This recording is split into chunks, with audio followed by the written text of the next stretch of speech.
Pinasaya ng international teen heartthrob na si Justin Bieber ang mga kabataang nasalanta ng bagyong Yolanda sa Tacloban City.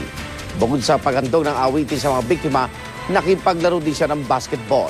Saksi si Claire Delfin.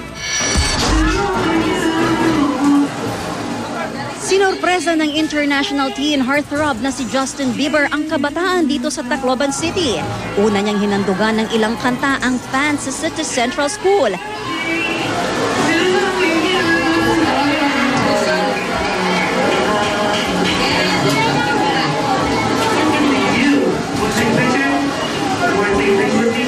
Pero ang dalagitang ito, di maawat sa pag-iyak dahil di raw nakita ang idolo.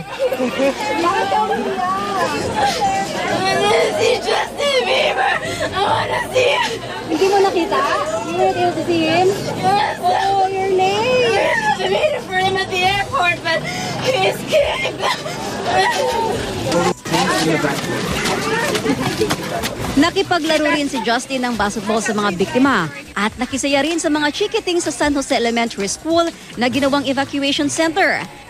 May 2 oras ding dumamay at nagbigay saya si Justin sa mga biktima ng bagyong Yolanda na voluntaryo raw ginawa ng teen singer ayon sa UNICEF.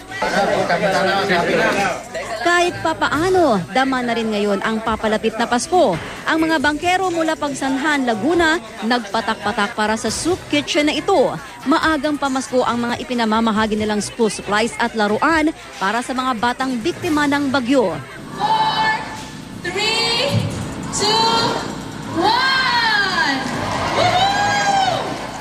Ngayong gabi, sinindihan na rin ang 55-foot Christmas tree sa harap ng Tacloban City Hall.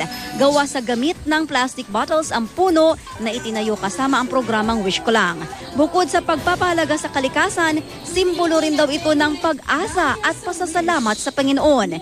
Hinubog din ng bagyo ang pagkamalikhain ng mga Pilipino. Sa Eastern Summer nga, para hindi maumay sa rasyong sardinas ang mga binagyo, nakaisip sila ng iba't ibang recipe, gaya ng sardinas bola-bola.